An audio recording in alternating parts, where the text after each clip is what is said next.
కొన్ని విషయాలు చెప్పాలండి. మా కుటుంబం 1962లో రాజకీయాల్లో ప్రవేశించిందండి. సినిమా ఫీల్డ్లోకి 1951లో వచ్చాం. మేము 51లో నుండి మేము సినిమా ఫీల్డ్లోకి వచ్చేటప్పటికి ఇప్పుడున్న నటులు ఎవరో కూడా పుట్టి ఉండరు అనుకుంటున్నాను నేను. అయ్యా 62లో రాజకీయంలో వచ్చినప్పుడు కూడా వీళ్ళకి ఏబీసీలు కూడా రావండి. మా కుటుంబానికి రాజకీయ భిక్ష పెట్టింది బీసీ వర్గాలండి, దళిత వర్గాలు. మా కులంలో ఒక 5% అండి, అది కూడా పేదవారు మాత్రమే. ధనికులు అందరూ మాకు వ్యతిరేకమండి. ఈ పేదవాళ్ళ యొక్క ఈ బీసీలు దళితుల యొక్క ప్రేమతోటి వారి భిక్ష మా నాన్నగారికి నాకు పెట్టడం జరిగిందండి. దేశంలో, రాష్ట్రంలో కాదు దేశంలో కూడా పత్తిపాడు నియోజకవర్గంలో ఉన్న మర్యాద ఎక్కడా ఉండదండి. మా తండ్రి గారిని బీసీ వర్గాలు చీరల మీద నడిపించిన సందర్భాలు ఉన్నాయండి. దళితులైతే రోజు ఎప్పుడు ఊళ్ళోకి వెళ్ళినా 20-30 బిందెలు నీళ్లు కాళ్ళ మీద పోసేవారండి. కొంతమంది అయితే పల్లెల్లో ఆ తండ్రి గారి కాళ్ళ మీద నీళ్లు పోసి ఆ పల్లెల్లో నీళ్ళు అలా స్నానం చేసి మీద పోసుకునేవారండి. అటువంటి అభిమానం పొందిన కాన్స్టిట్యున్సీ అండి. వారి భిక్ష వల్ల ఈరోజు నేను ఈ స్థాయికి వచ్చానండి. దీంట్లో ఎవరు ప్రేమేం లేదండి. బీసీ వర్గాలు, దళిత వర్గాలు, మా కాపులో 5% ఉంటారండి. ఇతరులు అగ్ర కులాల్లో కొంచెం పేదవారు, వాళ్ళు ప్రేమతో వచ్చానండి. కానీ పోస్టింగుల్లో రకరకాలుగా పెడతా ఉన్నారు, బాధాకరం అండి. నేను రాజకీయాలు రావడానికి కాపులు కారకులు కాదండి. నేను ఎవరు అనుమతి తీసుకోవాల్సిన పని లేదు. రాజకీయాలు నా ఇష్టం అండి. మొలతాడు లేనోడు, లాగు లేనోడు నాకు రాజకీయ పాఠం చెప్తా ఉన్నాడు, చాలా తప్పు. నేను మా పత్తిపాడు నియోజకవర్గ ప్రజల భిక్షతోటి రాజకీయాలకు వచ్చాను. ఇప్పటికే వారి భిక్షే ఈరోజు గుర్తొస్తుందండి. వారి భిక్షతోటి ఎన్నో ఉద్యమాలు చేశానండి. కాపుల కోసం చేశాను, దళితుల కోసం చేశాను. నక్సలైట్కి సహకరించారని కేసు పెడితే అందులో 2-3 కులాలు కూడా ఉన్నాయండి. దళితులు ఉన్నారు, ముస్లిమ్స్ ఉన్నారు, ఇతర వర్గాలు కూడా ఉన్నారండి. వారికి కూడా సహాయపడ్డాను. ఇంకో విషయం చెప్తా ఉన్నాను.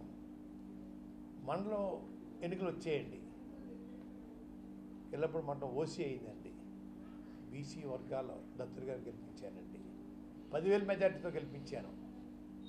అలాగే రెండోసారి మళ్ళీ ఓసీ అయిందండి. దళితుల్ని ఓసీలో మండపేషణ చేశాను. ఇంకొకసారి సర్పంచ్ పదవి ఓసీ వస్తే బీసీ వర్గాన్ని గెలిపించానండి. సెంట్రల్ బ్యాంక్ వచ్చేటప్పటికి బొడ్డు భాస్కరరావుకి మెట్లశాఖకి పోటీ వస్తే భాస్కరరావు చేశాను. నేను నా వర్గాన్ని, నా మనుషులు కాపాడుకోవడం కోసం ఏదైనా చేస్తానండి.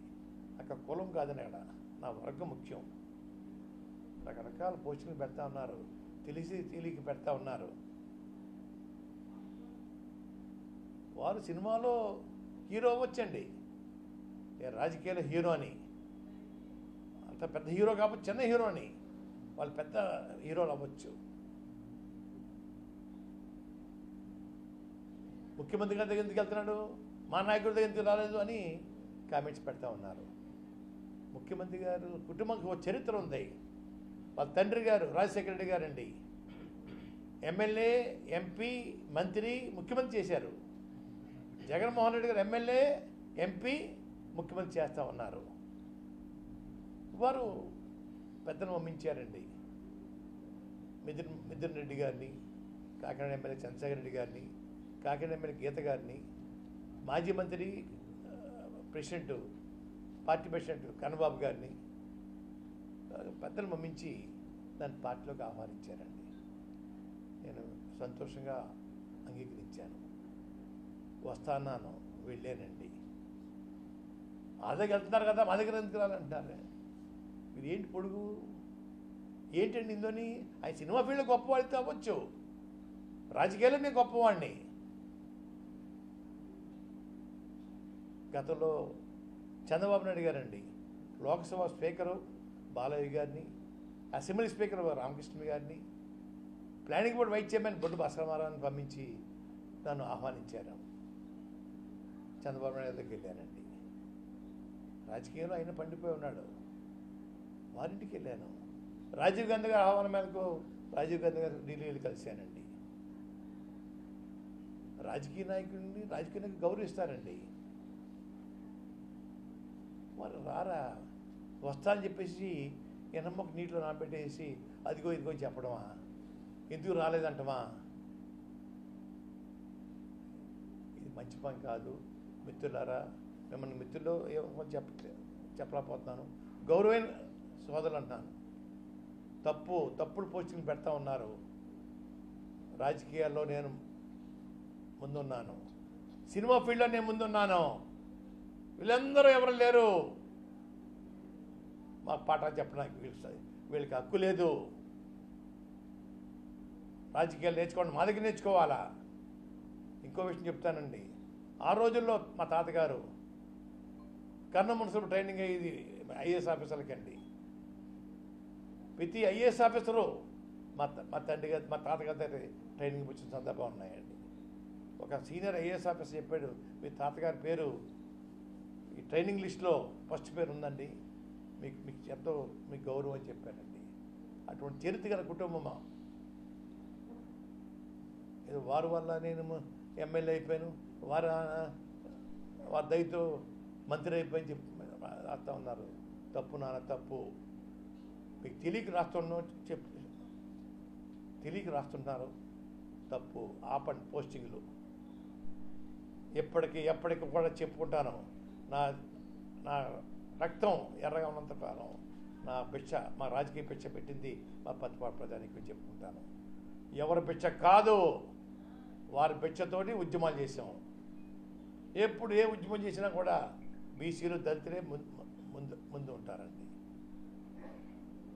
సైకిల్ ర్యాలీ చేశారండి. 6,000 మంది సైకిల్ ర్యాలీలో 4,000 మంది బీసీలు దళితులండి, గిరిజనులు, ఇతర కులాలు. 2,000 మందే కాపులు ఉద్యమం ఏంటి, ఈ 4,000 మంది ఇతర కులాలు ఏంటి అని ఆశ్చర్యపోయేవారండి. నాకు ఎప్పుడు ప్రోత్సాహం వీళ్ళే. అయ్యా దయించి గౌరవ పెద్దలని కోరుకుంటున్నాను, తప్పుడు పోస్టింగ్ పెట్టకండి. మాకు మనోభావాలు ఉంటాయి. మీరు చెప్పిన ప్రకారం నేను రాజకీయం చేయాలా, ఎందుకు చేయాలా, చేయమని అడగడం మీకేం హక్కు ఉంది అడుగుతూ ఉన్నాను. దయించి ఆపండి. చంద్రబాబు నాయుడు గారు ముఖ్యమంత్రి చేశాడు. ఆయన వెళ్ళాను, రాయబారం చేస్తే వెళ్ళానండి. అలాగే ముఖ్యమంత్రి గారు రాయబారం పంపించారు, పిలిపించారు, వెళ్ళానండి. వీరికి వచ్చిన గౌరవం ఇతరులకు ఇవ్వమంటే నేమనండి, ఎందుకు ఇవ్వాలా, ఏమన్నా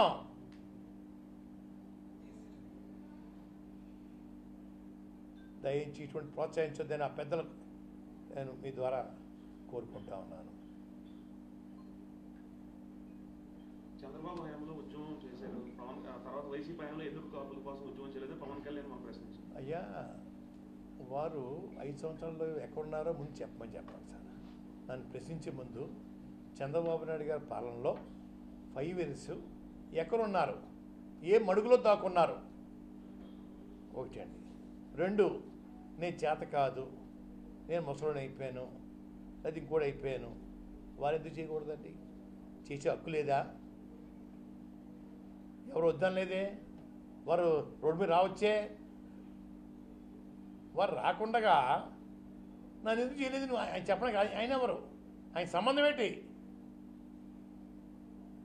ఎప్పుడైనా ఈ ఉద్యమం గురించి ఎప్పుడైనా ఒక సానుభూతి ఉత్తరం రాశాడా, సానుభూతిగా ఎప్పుడన్నా వచ్చారా, కుటుంబాన్ని మా కార్యకర్తల్ని జాతినంతా అవమానించినప్పుడు, లాఠీలతో కొట్టినప్పుడు, బూటకాలతో అనిచేసినప్పుడు ఎప్పుడైనా మీరు బయటకు వచ్చారా, ఆ మడుగులో దాక్కుని వేళ మాట్లాడటం బాగోలేదండి. 5 సంవత్సరాలు ఎక్కడున్నారో చెప్పండి, అప్పుడు చెప్తాను నేను. లోకాన్ని తెలీదా 5 సంవత్సరాలు ఎక్కడ ఉన్నాడండి? నేను చెప్పాలా?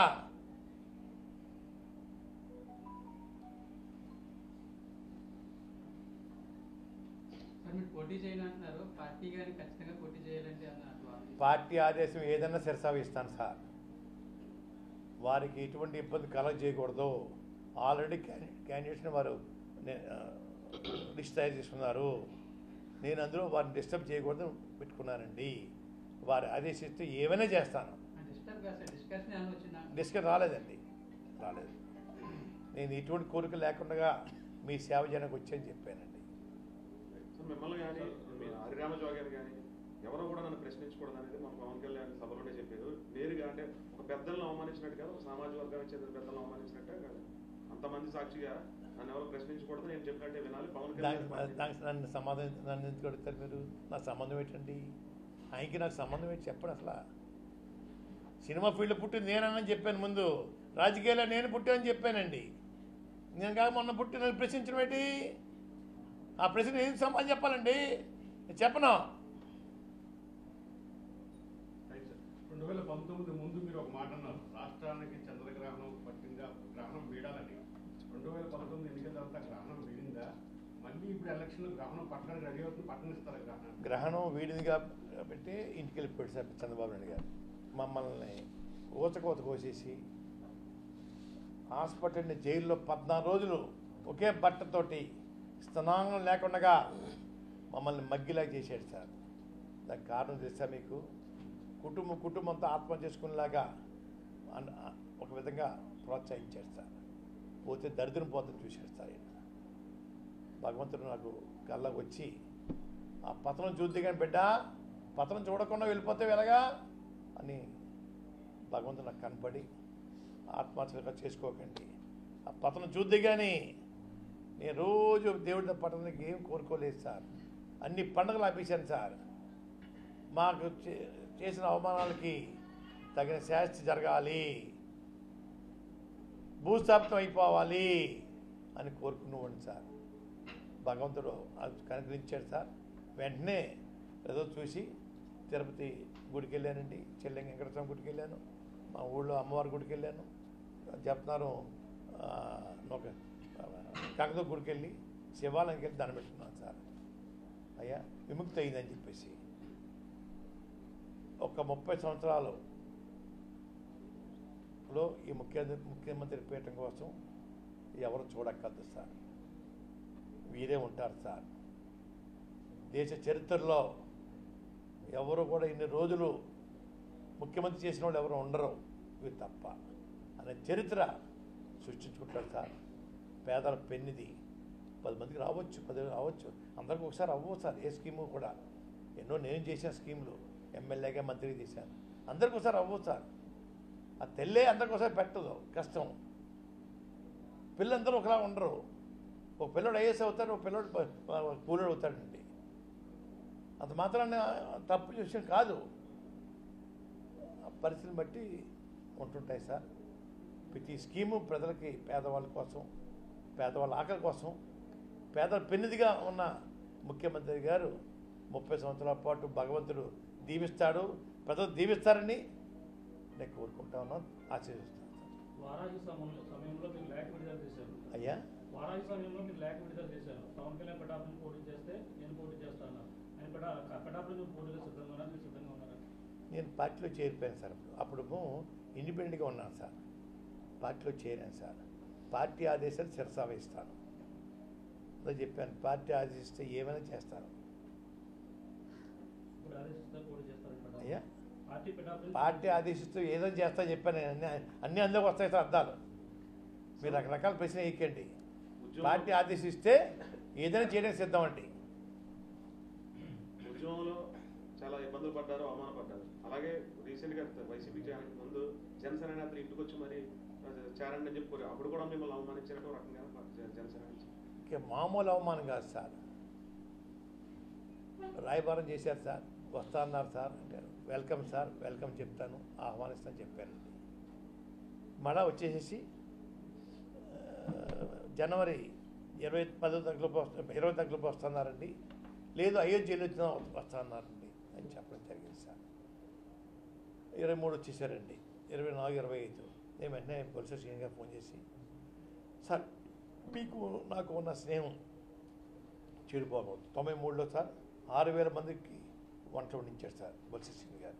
నిన్న మొన్న స్నేహితుడు కాదు సార్ నాకు, మా సైకిల్ ర్యాలీకి 6,000 మందికి భోజనం వండించాడు సార్. అప్పటి నుంచి మా ఇద్దరికి బంధం. అంచేత వచ్చే నమస్కారం సార్ శ్రీని గారు, రాకపోతే 2 నమస్కారాలు. వాళ్ళ పర్మిషన్ కావాలి వాళ్ళకి, బహుశా వచ్చి ఉండవు అని చెప్పడం జరిగింది సార్. అదిగో ఇదిగో అదిగో ఇదిగో అని చెప్పేసి నేను అన్నాను సార్. తర్వాత వాసు గారు ఆయన వచ్చారండి, కలుస్తాను. ఏంటికండి 70-80 సీట్లు పొడి చేయండి, ముఖ్యమంత్రి షేరింగ్ అడగండి, నేను శరీరం దాచుకోకుండా పని చేస్తానని చెప్పాను.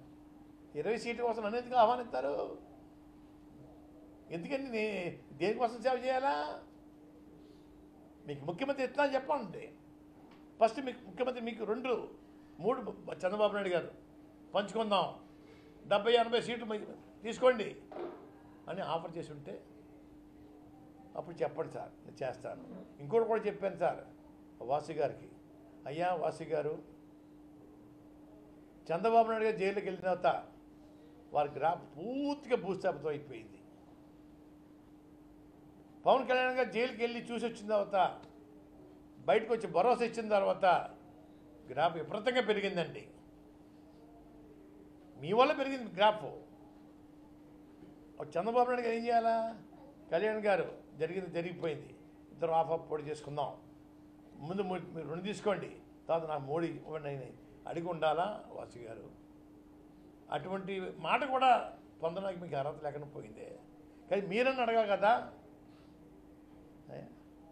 లేనప్పుడు నేను ఏం చేస్తాను సార్? 20 మంది కోసం ఏం చేస్తాను సార్ సర్వీస్ నేను? అలాగే బీజేపీ వాళ్ళు అడిగారు సార్, మిథున్ రెడ్డి గారు వస్తున్నారనిపోతే బీజేపీ నుంచి ఫోన్ మీద ఫోను. అయ్యా నేను అన్నానండి, నాకు మా అబ్బాయికి మంచి పదవులు ఏమొద్దు, మా కుటుంబం కోసం కాదు.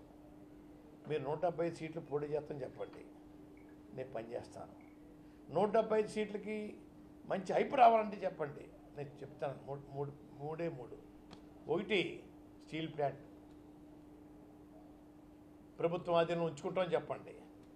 2 ప్రత్యేక హోదా ఇవ్వండి. 3 పోలవరం ప్రాజెక్ట్ మేము కేంద్రం టేకప్ చేస్తాం అని చెప్పండి.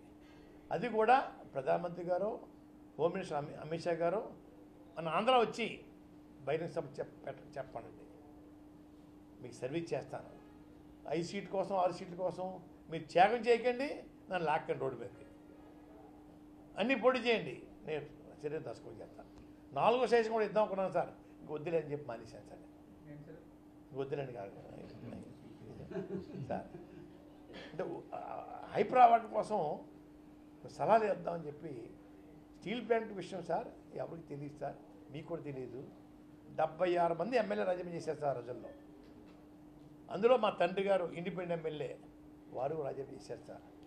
ఎంతోమంది ప్రాణ త్యాగం చేశారు, ఎంతోమంది రైతులు భూములు దానం చేశారు సార్. 500, 1000 ఇచ్చారు సార్ ఎకరానికి. పేద రైతులండి, దేనికోసం ఇచ్చారు సార్? మా పిల్లలకు ఉద్యోగాలు వస్తాయని చెప్పి ఆశపడి ఇచ్చారు సార్. ఆ రోజుల్లో అమృతరావు గారు ఆమరణ చేస్తే సార్ డైలీ రిలే ఫాస్టింగ్లు ఉండేయండి. మా తండ్రిగా కాకినాడ కలెక్టర్ ఆఫీస్ దగ్గర ఒకరోజు నన్ను టెస్ట్లో కూర్చోబెట్టారు సార్ ఆ స్టీల్ ప్లాంట్ కోసం. అటువంటిది ప్రైవేట్ పరం చేస్తుంటే బాధ కలిగి ప్రధానమంత్రిగా కూడా వస్తున్నా సార్ నేను, తప్పండి అయ్యా, ఆలోచించండి అయ్యా, న్యాయం కాదండి అయ్యా రాశాను సార్. అవి చేయమన్నా సార్ నేను. 3 ప్రజల కోసం చేయమన్నా సార్, మా కోసం, మా కుటుంబం కోసం లేదు. 3 చేస్తామని చెప్పేసి ఆన్ పేపర్ ప్రధానమంత్రి గారు, అమిత్ షా గారు మన ఆంధ్ర వచ్చి మీటింగ్లో అనౌన్స్ చేస్తే తప్పనిసరిగా మీకు సర్వీస్ చేస్తారు. అది కూడా 175 పోటీ చేస్తేనండి. అప్పుడు జగన్మోహన్ రెడ్డి గారు క్షమించండి అయ్యా, మీ పిలుపు నేను తిరస్కరిస్తున్నాను చెప్పుకుంది సార్. చెప్పుకుందని ఒప్పిందినండి. రాష్ట్ర ప్రయోజనం కోసం వారు నిన్నటి మొన్నటి వరకు కూడా నాకు సలహాలు ఇచ్చారు, ఇప్పుడు అందరూ వైసీపీలోకి వెళ్ళిపోయారు, ఇప్పుడు అక్కడ సలహాలు ఇవ్వగలరని చెప్పి పవన్ కళ్యాణ్ అన్నారు. నేనేమి ఇంక సలహా ఇవ్వలేదు సార్. ఇంక ఇప్పుడు అసలు సినిమాటర్తో ఈ రోజుకి నా ముఖం చూడలేదు ఆయన. సినిమా నటులు నా ముఖం వారు చూడలేదు, ఆయన ముఖం నేను చూడలేదు ఇంతవరకు. ఎప్పుడు మాట్లాడుకోలేదు సార్. అయ్యా నేను సలహాలు ఇవ్వలేదు సార్. ముఖ్యమంత్రిగా అన్ని సలహా ఇస్తాను సార్, నా తోచిన సలహా ఇస్తాను సార్. ప్రజల సంక్షేమం కోసం, అభివృద్ధి కోసం ఏమైనా ఇస్తాను సార్, చెప్తాను సార్. చెప్పి మంచి పరిపాలన అందించడం కోసం, అయ్యా రామరాజ్యం స్థాపించడం కోసం, 30 సంవత్సరాలు వాళ్ళ సీట్లో ఉండేలాగా, 30 సంవత్సరాల పాటు ఈ ముఖ్యమంత్రి సీటు కోసం ఎవరు చూడకుండా ఉండేలాగా సలహాలు ఇవ్వాలనే ఆలోచనతో ఉన్నాను సార్. ఆలోచన ఉన్నాయి సార్, ఇస్తాను సార్. కాపు రిజర్వేషన్ అంశం ఏమన్నా ప్రస్తావించే అవకాశం ఏమన్నా నేను ఉందా? ఏమీ సలహా- కోరికలు లేకుండా వెళ్ళని చెప్పాను సార్ తమకి. మీ- నేను మీ- ఏమీ కోరికలు లేకుండా వెళ్ళని చెప్పాను సార్. మీకోసం కాదు. ఏమీ కోరికలు లేకుండా వెళ్ళని చెప్పాను, అంతే. మీరు ఆ కోరుకోండి. అంటే తర్వాత మేనిఫెస్టో సార్. కానీ లేకపోతే ఏమైనా సవాల్ ఇచ్చే అవకాశం ఏమైనా ఉందా? చాలా సలహా ఇస్తాను సార్, చాలా ఇస్తాను. ఎన్ని ఇప్పుడు చెప్పలేం కదా, 2 ఇయర్లీ మీరు అడిగేస్తున్నారు. సార్ బీజేపీ పొత్తు తర్వాత 24 సీట్లలో మరో 3 సీట్లు బీజేపీకి పవన్ కళ్యాణ్ ఇచ్చాడు. తర్వాత ప్రెస్ మీట్ పెట్టినప్పుడు ఆయన చాలా బాధపడ్డాడు. ఉన్న 3 సీట్లు కూడా నేనే ఇవ్వాల్సి వచ్చింది. అంటే ఉమ్మడి పొత్తులో భాగంగా ఎంత సాహసం చేసేస్తే నేను పార్టీ కోసం నేను సాహసం చేస్తే చాలా ఆయన బాధపడ్డాడు. అంటే ఆయన తప్పు చేసినట్టు ఒప్పుకున్నట్టు పవన్ కళ్యాణ్. మొత్తం చేసామని చెప్పండి ఇంకా బాగుంటుంది. మొత్తం చేసామని చెప్పండి బాబు, ఇంకా బాగుంటుంది సార్. ఒకటి చెప్తున్నాను సార్, సినిమా వాళ్ళని ఎన్టీ రామారావు నమ్మారు సార్ ప్రజలు. ఎన్టీ రామారావు నమ్మారండి. దేవుడు అనుకున్నారు సార్, కృష్ణుడు అనుకున్నారు సార్, రాముడు అనుకున్నారు సార్. వారు నమ్మారు. ఎవరిని రాష్ట్రంలో నమ్మలేదండి, నమ్మరు. తమిళనాడులో ఎంజి రామచంద్ర గారు దేవుడు సార్. ఆయన దేవుడు అండి. ఆయన సినిమా నటులు ప్లస్ ముఖ్యమంత్రి అండి. అటువంటి నటులు, అటువంటి గానకరుణ్ణి ఎవరు మీరు చూసి ఉంటారో మీకు తెలియదండి. వారికి ఆ రోజుల్లో కిరాయి అండి, ఎన్టీ రామారావు గారికి, వారికి, శివాజీ గణేశన్ గారికి, ఎంజి రామచంద్ర గారికి, కర్ణాటక రాజ్ కుమార్ గారికి 5కి కిరాయి 3 లక్షలండి ఆ రోజుల్లో. అందరూ ఇంటి పట్టిపోయారు డబ్బులు అండి. ఎంజి రామచంద్ర గారు 1,50,000 తీసుకెళ్ళి 1,50,000 రూపాయలు పేదలకి రిక్షావాళ్ళకి 2 జత బట్టలు ఇచ్చేవారు సార్. ఫుట్పాత్ మీద చాలామంది ఉండేవారు, వేలాది మంది అండి. వారందరికీ రగ్గు, 2 పంచులు, 2 చొక్కాలు, దుప్పటి ఇచ్చేవారు సార్ ఈ డబ్బుతోటి. వారు రోజు అసెంబ్లీకి వెళ్ళేవారు సార్. రోజుకు వీధంటే వెళ్ళేవారు సార్. ఆయన వెనకాల ఇంత తట్టతోటి నిమ్మకాయలు ఉండేవి సార్. అయ్యా ఒక 5 నిమిషాలు వెళ్ళిపోయి జర్నీ 1-2 గంటలు పట్టిందండి వారికి. పేదవాళ్ళందరూ రోడ్డు మీద వచ్చేసి పిల్లల్ని చూపించేవారటండి. వారు 2 నిమ్మకాయలు చూసి దిష్టి తీసేసి అయ్యా పేరు పెట్టమంటే పేరు పెట్టేవారటండి. అటువంటి దారుణం సార్. ఆయన చనిపోయే ముందండి రాజీవ్ గాంధీ గారు పెద్ద T20 ఎయిర్బస్ ఉంది కదా సార్ పెద్దది, దాని ఐసీయూ కింద తయారు తీసేసి బోయింగ్ 320 అండి. అయ్యా అమెరికా డాక్టర్ని పోబెట్టి అయ్యా వారిని అమెరికా పంపించారు సార్. ఇక్కడ ఈయన చనిపోవడం తెలుసండి, మద్రాసు బూడిదైపోద్దని చెప్పేసి వారు ఆ విమానానికి సార్ వేలాది టన్నులు పూలు ఏరేసి మద్రాసు సిటీలో 2 అవర్స్ తిప్పారు సార్. కడసారి చూసుకోండి మీ దానకరుణ్ణి, మీ నాయకుడిని అని చెప్పి మద్రాసు తిప్పారు సార్. అటువంటి అరుదైన గౌరవం బహుశా ఎవరికి ఉంటుందని అనుకోవట్లేదు సార్. ఒక్కరు కూడా ఇళ్లలో లేరట సార్ ఆ రోజుల్లో ఇంట్లో. అయ్యా రాష్ట్ర రాజకీయాల్లో మీ వంతు సేవ వైసీపీకి ఏ రకంగా ఉంటుంది? ఉద్యమంలో ఉన్న వాళ్ళంతా కూడా ఇప్పుడు మీతో నడవబోతున్నారు వైసీపీ. ఇంచుమించుగా అందరూ నడుస్తారు సార్, అందరూ నడుస్తారు సార్. ముఖ్యమంత్రి గారు ఏం ఆదేశిస్తే ఆ రకంగా నేను వారికి సేవలు అందించడానికి సిద్ధమని చెప్పానండి. మరి ఎట్లా ఈ పిఠాపురంలో మీరు ఎట్లా ఉండబోతున్నారు? మీరు పోటీ పార్టీ ఆదేశించి మీరు లేకపోతే కనుక అక్కడ మీరు పవన్ కళ్యాణ్ సునాయాసంగా ఉంటుందండి సార్. సినిమా వాళ్ళు 6 నెలలకి సంవత్సరానికి వస్తారు సార్, వారికి ఆ ఓటేస్తారు. ఏంటి సార్ గతంలో కృష్ణరాజు చేశాను సార్. నేను 6 నెలల కోసం వచ్చేవారు సార్. వచ్చి దిగటం ట్రైన్ అండి, మరుసటి మధ్యాహ్నం ఫ్లైట్ బుక్ చేసుకోవడం, వెళ్ళిపో. నిత్యం ప్రజలతో ఉన్న వాళ్ళకే రాజకీయాల్లో దిక్కులేదే. 6 నెలల సంవత్సరం వచ్చేసి రాజకీయం చేయటం తమాషా సార్. ప్రజలంతా ఎర్రోళ్ళ సార్. అంటే ఆయన వస్తే మీరే ఆ పార్టీకి వెళ్తానని చెప్పారు. అయ్యా ఆయన వచ్చి ఉంటే మీరే ఆ పార్టీకి వెళ్తానని చెప్పారు. పార్టీకి వెళ్ళటం ఏంటి సార్? పవన్ కళ్యాణ్ గారు మీ ఇంటికి వస్తే కలవడానికి ఒప్పుకున్నారు కదా. చెప్పాం కదా సార్, వారు రాకపోతే నేను ఏం చేయమంటారు నన్ను? సినిమా వాళ్ళు 6 నెలల సంవత్సరానికి వస్తారన్నారు. అంతేనండి. ఇప్పుడు మనిషిని ట్రై చేయాలి, ట్రైనింగ్ ఇవ్వాలి సార్. ట్రైనింగ్ ఇవ్వడం కోసం నేను అనుకున్నాను సార్. ఏ ఆశ లేకుండా మీ పార్టీలోకి వస్తాను, మీ పార్టీ బలపెట్టిన ప్రయత్నం చేస్తాను. ఇంకోటి కూడా చెప్పాను సార్, 2018లో కవర్ చేశాను సార్. మీ ఆఫీస్ మాకు అప్పచెప్పండి, మీరు హైదరాబాద్లోని విజయవాడ ఉండటం కాదు, ఎన్టీ రామారావు గారు లాగా రథం తెక్కండి, గ్రామాల్లో టూర్ అంతా నేను ప్లాన్ చేస్తాను. 10 మంది మేము ఉంటాం, ఒక జిల్లాకి ఇద్దరు చెప్పున తెచ్చుకుంటాం, జిల్లాలో ఎవరెవరితో మాట్లాడాలో చూసుకుంటాను. అవసరమైతే నేను వెళ్ళి వారిని అడుగుతాను, మీరు రూట్ తయారు చేస్తాను, హైదరాబాద్లో ఉండి కుదరదు, విజయవాడలో కుదరదు, తిరగండి అని చెప్పాను సార్. అయ్యా పార్టీ ఆఫీస్ అప్పు చెప్పడానికి అది కూడా చెప్పాను సార్. మీ కాఫీ కదా, మీ మంచిని కూడా నాకు వద్దు, మీ ఎవరు తాగం, మా ఖర్చులతో మేము ఉంటాం, వారానికి 5 రోజులు సర్వీస్ చేస్తాం. 2018లో పెట్టాను సార్, చలనం లేదు సార్. మళ్ళీ మొన్న చూశాను సార్. అయ్యా మనుషులు మోల్డ్ చేయొచ్చు సార్, చేద్దాం అనుకున్నాను సార్. నాకు అట్లేదు సార్. అయ్యా నేను రాలేదంటాను, నేను ఎందుకు వస్తాను సార్? వాళ్ళు రావాలి, వచ్చి అడిగితే నేను సర్వీస్ చేస్తాను. ఆయన సినిమాలు చెప్పాను, మీరు సినిమాలు హీరో, రాజకీయాలు నేను హీరో. నేను వాళ్ళ పిచ్చం కోసం వెళ్ళను సార్. రాజశేఖర గారి కుటుంబం, చరిత్ర గారి కుటుంబం, చంద్రబాబు నాయుడు సీనియర్ రాజకీయవేత్త, వారి దగ్గరికి వెళ్ళాను. బాలయ్య గారు ఆహ్వానం మేరకండి వీరి దగ్గరికి వచ్చాను.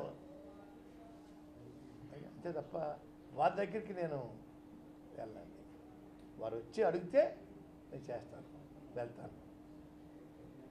చిరంజీవి ప్రజారాజ్యం పార్టీ పెట్టారు, కాంగ్రెస్ లో విలీనం అయిపోయింది. ఇప్పుడు జనసేన పార్టీ ఏ విధంగా ఉండబోతుంటారు?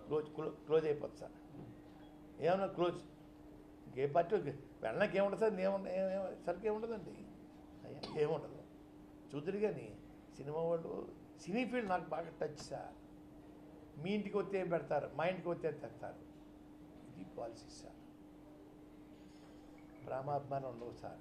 ఒక రాజకీయ నాయకుడిని ఒక రాజకీయాన్ని గౌరవిస్తాడు సార్. సినిమాలో ఉన్న హీరోలు రాజకీయ నాయకుని గౌరవించరు సార్. వారు ఏదో అతిథులు అనుకుంటారు సార్. ఏంటి, ఎవరికి అతిథులు? ఎవరికి సార్ అతిథులు? ఫ్యాన్స్కి అతిథులు. మీకు నాకు కాదు కదండి. ఏదో మేము దైవాన్ని సంబుద్ధులు అనుకుంటారు వాళ్ళు. పార్టీలో కలిసిపోతుంటారా, క్లోజ్ అయిపోతుంటారా? క్లోజ్ అయిపోతుంది సార్. ఏమన్నది సార్. సీనియర్ నేతగా పవన్ కళ్యాణ్కి ఎలాంటి సూచన సలహా ఇస్తారు? నేను ఆ మనిషిని ఇంకా మనిషి పట్టుత్వం తెలిసిపోయింది కదా సార్. ఇంకా ఆ మనిషి గురించి నేను ఎందుకు మాట్లాడతాను, వారి గురించి మాట్లాడు. Okay sir, okay sir. నమస్తే సార్.